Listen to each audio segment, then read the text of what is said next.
पुकारे जाते हैं, जो अत्यंत सम्मान का पद है, पर वे पिता का कर्तव्य पालन करने में असफल रहे। उन्होंने तो बड़ी निर्दयता से राष्ट्र के 2 टुकड़े कर दिए। यदि वे सच्ची आत्मा से पाकिस्तान का विरोध करते तो लीग कभी भी इतनी सुदृढ़ता से ये मांग न रख पाती और अंग्रेज पूर्ण प्रयत्न करके भी इसे न बना पाते।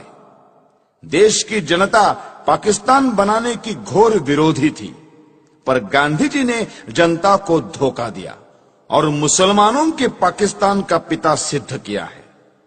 इसलिए मैंने भारत माता का एक पुत्र होने के नाते अपना कर्तव्य समझा कि ऐसे व्यक्ति का अंत कर दिया जाए, जिसको कहा तो जा रहा है राष्ट्रपिता, किंतु जिसने मातृभूमि का विभाजन करने में सर्वाधिक हाथ बटाया है। हैदराबाद की समस्या का भी यही इतिहास है। निजाम के मंत्रियों एवं रजाकारों ने जो अत्याचार हिंदुओं पर किए, उनका वर्णन करने की आवश्यकता नहीं है। वहां के प्रधानमंत्री लायक अली जनवरी 1948 के अंतिम सप्ताह में गांधी जी से मिले थे। शीघ्र ही पता लग गया कि गांधी जी का व्यवहार इस विषय में भी विचित्र है। जिस प्रकार उन्होंने सुरावर्दी को अपनाया था, उसी प्रकार कासिम रिजवी को भी दत्तक पुत्र समझकर व्यवहार करेंगे, ये बिल्कुल स्पष्ट था। जब तक गांधी जी जीवित थे, तब तक सरकार हैदराबाद के विरुद्ध कुछ न कर सकी, यद्यपि वो पूर्ण अधिकार और शक्ति संपन्न थी। यदि गांधी जी के जीवन में ही भारत सरकार हैदराबाद में सेना या पुलिस की कोई कार्रवाई करने का निश्चय करती, तो गांधी जी हिंदू मुस्लिम एकता के नाम पर सरकार को अपने निश्चय बदलने पर बाध्य कर देते। जिस प्रकार 55 करोड़ रुपया पाकिस्तान को न देने का निर्णय वापस लेना पड़ा था। जब गांधी जी अनशन ठान लेते, तो उनको बचाने के लिए सरकार को उनकी इच्छानुसार चलना पड़ता। गांधी जी के अहिंसा सिद्धांत के अनुसार हमें अत्याचार सहन करते जाना चाहिए और शस्त्र या शारीरिक शक्ति से प्रतिकार नहीं करना चाहिए। गांधी जी की अहिंसा उस सिंह की अहिंसा है जो उस समय अहिंसा का पुजारी हो जाता है, जब वो सहस्त्रों गायों को खा पीकर थक जाता है। कानपुर में गणेश शंकर विद्यार्थी को मुसलमानों ने निर्दयता से मार दिया था। गांधी जी उनका उदाहरण देकर कहते थे कि इस प्रकार अहिंसा पर चलकर अपना बलिदान कर देना चाहिए। मेरा विश्वास है यह अहिंसा यानी नपुंसकत्व देश को नष्ट कर देगी और पाकिस्तान भारत पर आधिपत्य जमा लेगा। मुझे स्पष्ट दिखाई देता था कि यदि मैं गांधी जी का वध करूंगा तो मैं जड़ मूल से नष्ट कर दिया जाऊंगा। लोग मुझसे घृणा करेंगे। मेरा सम्मान जो मुझे प्राणों से अधिक प्रिय है नष्ट हो जाएगा। किंतु साथ में मैं ये भी जानता था कि गांधी जी सदा के लिए विदा हो जाएंगे तो देश की राजनीति में शस्त्र प्रयोग और प्रतिकारात्मक कार्यवाही को स्थान मिलेगा। देश शक्तिशाली होगा। मैं अवश्य मरूंगा, किंतु देश अत्याचारों से मुक्त होगा। सब मुझे मूर्ख कहेंगे, पर देश ऐसे मार्ग पर चलेगा जो उचित होगा। यही सोचकर मैंने गांधी जी का अंत करने की ठानी। मैंने अपना निर्णय किसी को नहीं बताया। 30 जनवरी 1948 के दिन मैंने गांधी जी का वध किया। मेरे पास कहने को और कुछ नहीं है। यदि देशभक्ति पाप है तो मैं पाप मानता हूं। मैंने पाप किया है। यदि प्रशंसनीय है तो मैं अपने आप को उस प्रशंसा का अधिकारी समझता हूं। मुझे विश्वास है यदि मनुष्यों द्वारा स्थापित न्यायालय से ऊपर कोई और न्यायालय होगा तो उसमें मेरे कार्य को अपराध नहीं समझा जाएगा। मैंने देश और जाति की भलाई के लिए यह काम किया है। मैंने उस व्यक्ति पर गोली चलाई जिसकी नीति से हिंदुओं पर घोर संकट आए और हिंदू नष्ट हुए। वास्तव में मेरे जीवन का उसी समय अंत हो गया था जब गांधी जी पर गोली चलाई थी। उसके पश्चात मैं अनासक्त जीवन बिता रहा हूं। मेरे लिए संतोष का विषय है कि मुझे कोई पश्चाताप नहीं है। हैदराबाद की समस्या में अकारण देर हो रही थी। सरकार ने गांधी जी के मृत्यु के बाद शस्त्र शक्ति से इस समस्या को ठीक रूप से सुलझा दिया है। भारत की आधुनिक राजनीति और सरकार अभी तक तो ठीक प्रकार से चलती हुई जान पड़ रही है। गृहमंत्री ने कहा है कि देश के पास प्रचुर युद्ध सामग्री होनी चाहिए। ऐसा विचार प्रकट करते हुए उन्होंने ये नहीं कहा कि वे गांधी जी के सिद्धांतों पर चलकर ये सब कुछ करेंगे। यदि वे ऐसा कहें तो केवल अपने मन के संतोष के लिए कहेंगे। ये याद रखना चाहिए कि यदि आधुनिक शस्त्रों का प्रयोग करके ये कहा जाए कि गांधी जी के अहिंसा सिद्धांत पर चला जा रहा है, तो हिटलर, मुसोलिनी, चर्चिल या रूजवेल्ट के देश रक्षा के ढंग और गांधी जी के अहिंसा सिद्धांत में कोई भेद नहीं रह जाएगा।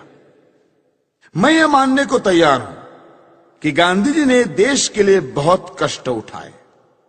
उन्होंने जनता में जागृति पैदा की।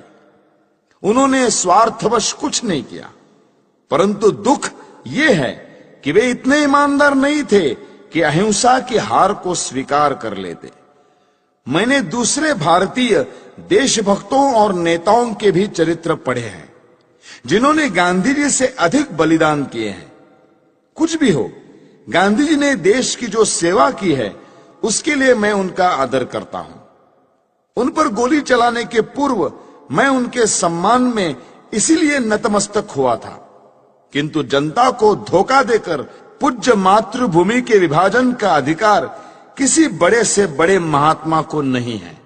गांधी जी ने देश को छलकर देश के टुकड़े किए, क्योंकि ऐसा न्यायालय या कानून नहीं था जिसके आधार पर ऐसे अपराधी को दंड दिया जा सकता।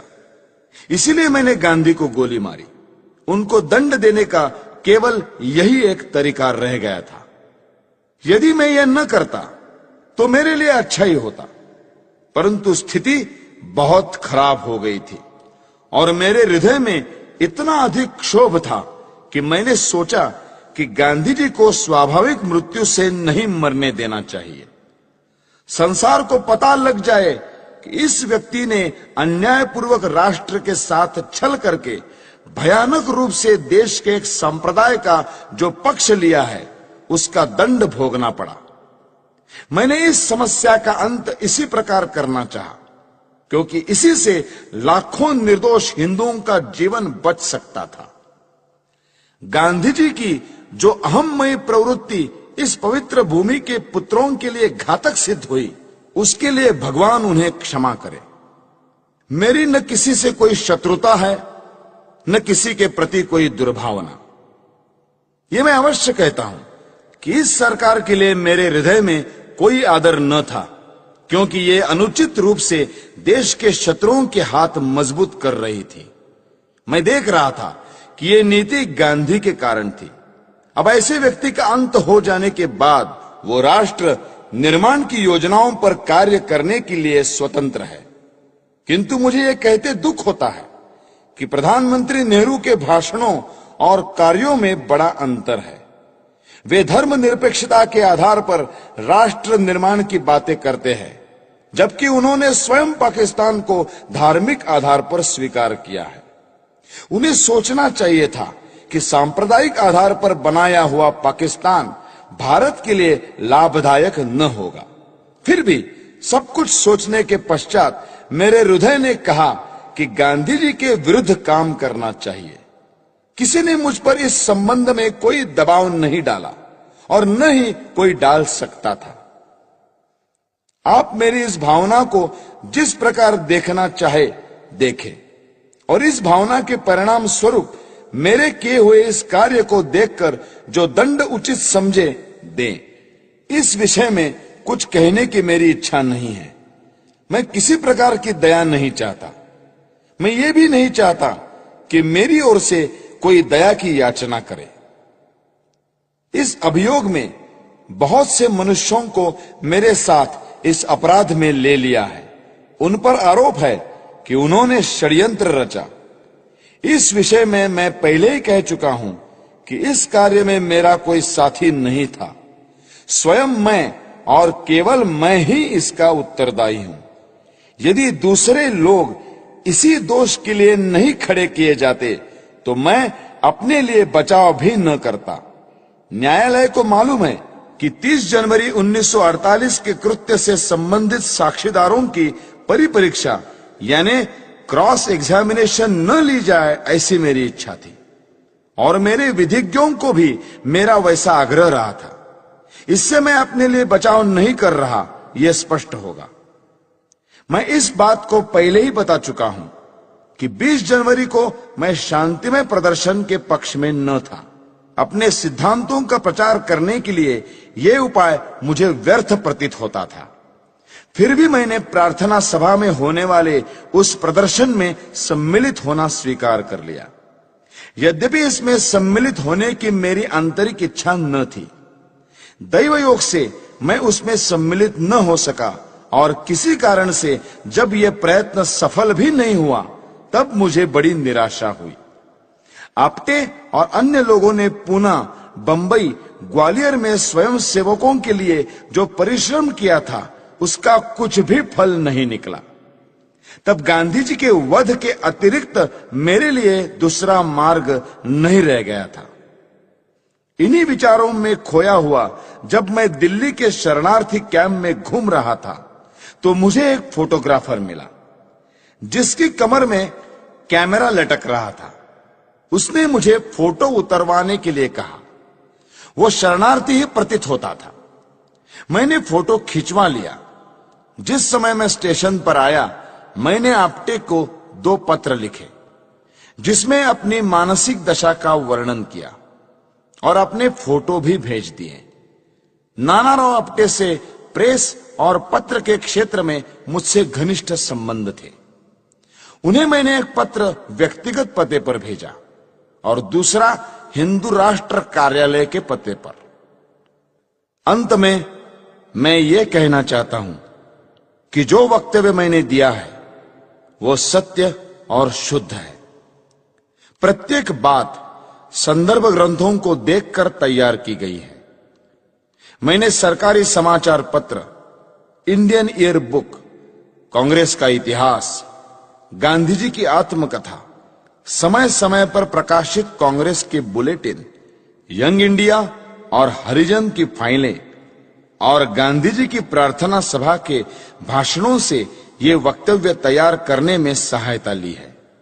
मैंने ये लंबा वक्तव्य इसलिए नहीं दिया है कि लोग मेरे कार्य को सराहें, बल्कि इसलिए दिया है कि लोग मेरे विचारों को भली भांति जान जाए और किसी के मस्तिष्क में मेरे विषय में कोई भ्रांत धारणा न रहे। भगवान करे हमारा देश फिर अखंड हो और जनता उन विचारों का त्याग करे जो अत्याचारी के आगे झुकने की प्रेरणा देते हैं। भगवान से यही मेरी अंतिम प्रार्थना है। मेरा वक्तव्य अब समाप्त हो चुका है। आपने इसे ध्यान से सुना और सुविधाएं दी, उसके लिए मैं कृतज्ञ हूं। जिन्होंने इस बड़े अभियोग में मुझे कानूनी सहायता दी और जो पुलिस ऑफिसर इस अभियोग से संबंधित है, उनके प्रति मेरे हृदय में कोई दुर्भावना नहीं है। मैं उनके सद्व्यवहार के लिए उनका भी कृतज्ञ हूं।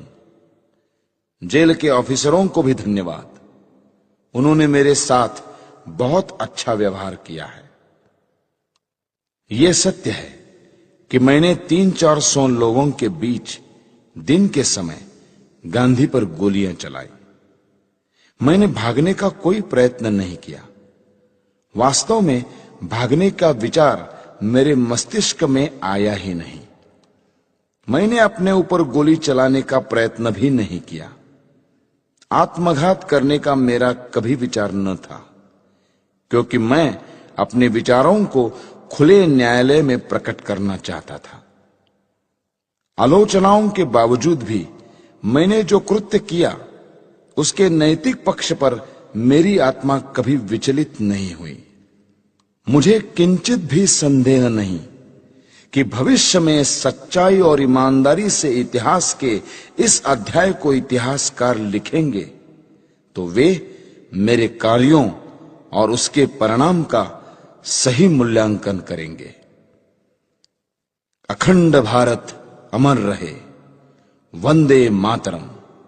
दिल्ली, 8 नवंबर 1948। नथुराम विनायक गोडसे। अभियुक्त क्रमांक 1।